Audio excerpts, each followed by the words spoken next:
just to give you a little idea, this is also looking at the critical issues in TESOL module.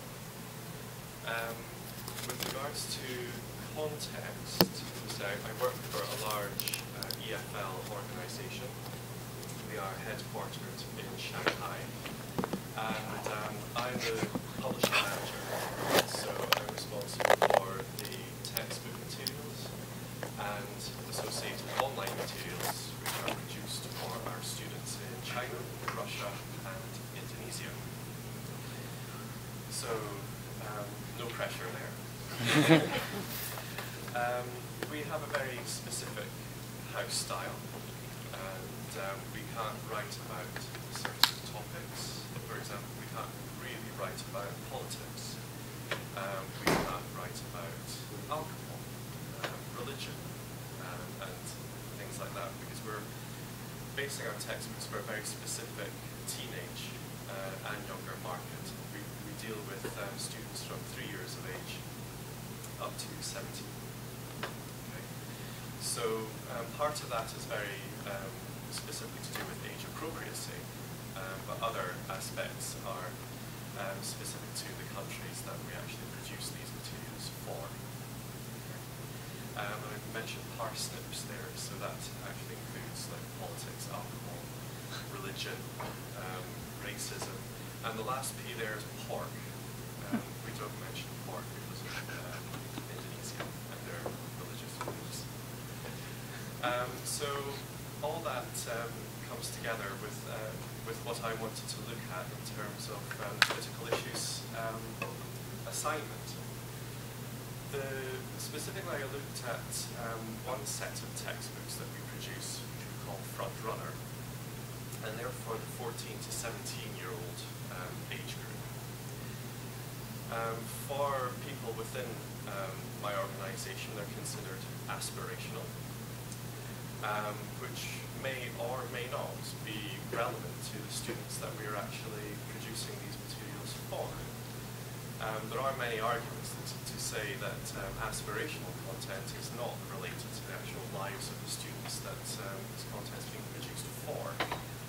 But I would suggest that in my context that it's perhaps more realistic because they do tend to be more well off. A lot of topics deal with the usual travel, tourism, study abroad, and that sort of thing. Interestingly, there was a research article which was done of many global textbooks, and it found that the main topics that were presented in those books, in those textbooks, were related to travel and tourism, simply because they are safe topics. And it makes things somewhat easier for the likes of me to pass them, to say, well, this is acceptable, or conversely, maybe it's not. So we do tend to find, and Pennycook actually argues this, that social issues tend to then get excluded from classrooms, from EFL classrooms. And there is some arguments, for example, down here from Rashidi and Safari, that they should be joint. There should be a joint goal. So whilst students can sort of progress their language development, they should also be doing so considering their social situation, and they can marry the two together and actually have a joint goal, as they describe it, for their sort of language learning. So what I wanted to look at was whether introducing critical pedagogy into what is essentially a mainstream textbook, front runner textbook, is that possible? And is that possible for contexts such as China and Russia and Indonesia? Would there be any problems with that? We'll come to that in a minute. So I came up with two research questions. The first one was looking at knowledge of critical pedagogy through what I described as a product trajectory. Now that came from a separate piece of research by Criddle and others, where they were looking at policy trajectory. So they were looking at curriculum in Queensland, Australia, and they were looking at it from the point of view of acceptance from policymakers all the way down to those people who would essentially be using and implementing that policy in the classroom. So I adapted that to actually look at how my research would perhaps be received by senior managers, first of all, in our organisation, and the directors of studies, the senior teachers, and also students. So going from the macro down to the micro level of users. The second aspect was looking at reaction to the critical issues supplement which I produced. This was an extension to one unit within one of the front-runner books, and was extending it along the lines of critical issues. Okay, so it's going from mainstream and then transferring across into critical. Okay. And I can show you that. I imaginatively titled it Big Issue because it's about homelessness. I borrowed that title. Basically, this is styled in exactly the same way as the textbooks are. So students who are used to studying the style of our main textbook, moving into this, they would see a very similar layout, a similar style, similar sorts of presentation of activities. So it actually starts off with an overview. Now this family were actually, they appeared in the initial mainstream textbook, the Joneses. And as you can see here, Mr. Jones is unemployed. And that was actually included in the main textbook unit, and there was some discussion about that in the main unit. I decided to extend that further by considering, well, what would happen if Alison over here was similarly unemployed? She loses her job as a nurse. What would happen? And then they had to sort of consider an action plan. Consider, well, the students would then consider what would happen to the family, what could they lose as well. And initially they were talking about, well, we might lose our ability to come to class because their parents pay for that. Before later on sort of focusing on the fact that, well, actually we might lose our home. That's a sort of very real danger. We look at the differences between houses and homes, the emotional and sort of physical and social needs of a house, and so forth. Before looking at this article, The Girl in the Shadows, they looked at the first paragraph and then decided together what they thought the story was about, which city it was, and then when they thought the story took place. So they were reasonably clear that it was about somebody or a family that was poor. The city, that question was actually quite intriguing. They came up with many different alternatives, from a sort of poor city or poor location within China. Some actually also mentioned some places in Africa. Before one person in the group, one student in the group, suggested it was actually New York. So, and it is indeed New York, which surprised them, actually, which I was glad that it did actually surprise them. And then they went on to discuss different aspects of homelessness before going on to actually think about their responsibility with regards to homelessness in the community within which they live in part of Shanghai. So that was the intervention, basically, which is what I called that. And that was done as part of critical action research cycle. So there was the identification of the problem, which was primarily through the literature review, before moving on to sort of a reflective period, the intervention planning, which was the critical issues supplement primarily. the action aspect, which was going into the classroom and having a teacher teach that particular supplement, and then reporting that back. So there were semi-structured interviews with members of the product trajectory, so senior managers, directors of studies, and also the senior teachers in two distinct schools in Shanghai. And then there was the teaching of that supplement to a group of other students. The findings, well, quite varied. In terms of the actual knowledge of critical pedagogy, that was very varied. If you were to look vertically in the trajectory, you would expect perhaps some variation of knowledge between, say, the director of studies, the teacher, the senior teacher, and then the teaching staff, which would perhaps be expected, possibly depending on the school. There was also variation horizontally.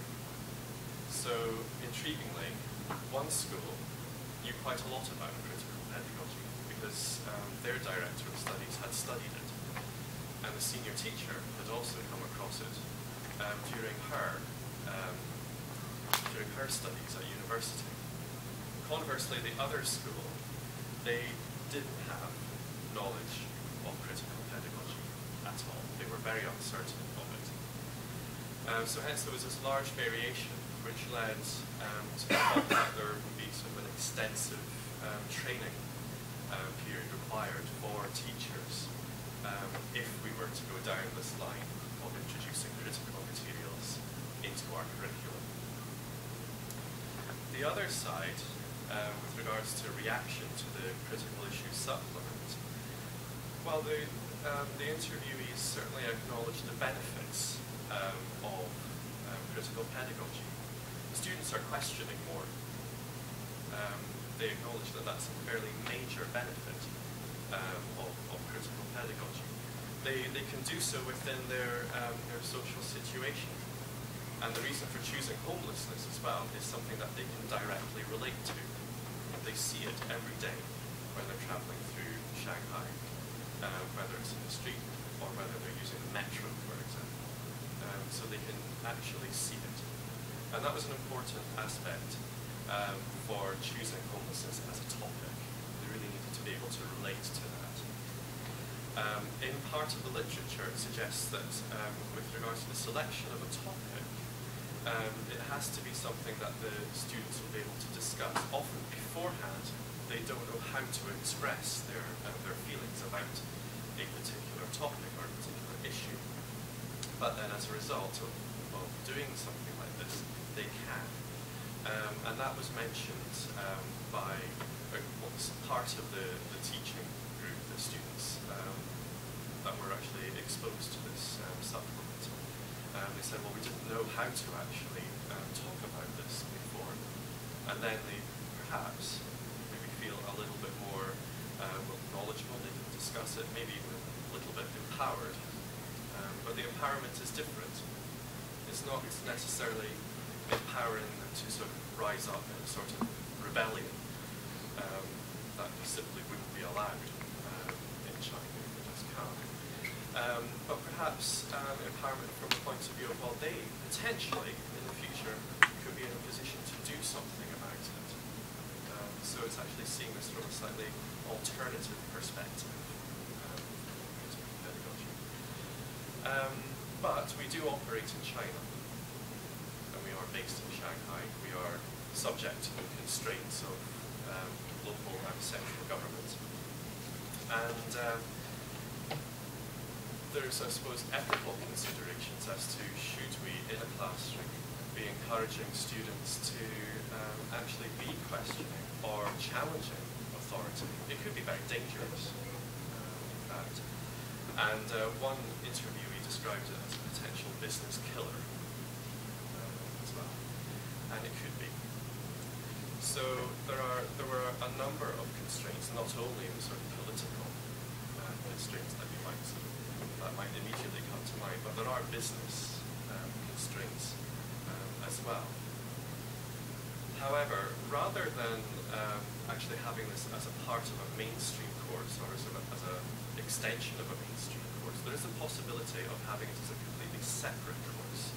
And for those students who are wanting to move abroad and study in the likes of America or the UK or Australia or wherever, and then using this sort of technique to actually prepare them for that experience, because they will come across that if they come to universities, say for example in this country. So that was one possible way forward. I did also describe the critical issues supplement as a disruptive innovation. So initially it could well be one that the company ignores because it's perhaps not profitable. It wouldn't immediately be profitable. But they might have to sort of take more recognition of it. Should it even sort of be taken up by a competitor, or should it become more of an important issue within the sort of EFL field? So they may have to catch up later on, but it would disrupt their processes. You can see from the sort of extensive training that would be required, that would be quite disruptive. So whether it would be taken up in that respect is unclear. Obviously, critical theory and critical pedagogy has elements of transformation. You can see a little bit of transformation in terms of the small groups of students that went through the critical issues supplement. There were slight changes, minor changes, within how they were sort of perceiving the topic, or maybe how they were actually discussing the topic. Potentially a way forward is to look at this from the perspective of the student, perhaps the perspective of a student who wishes to study abroad. So perhaps seeing what their learning style was before they went abroad, and what it's like when they actually come back as well. And perhaps that could also inform in the future how we could actually prepare materials for such students. Thank you.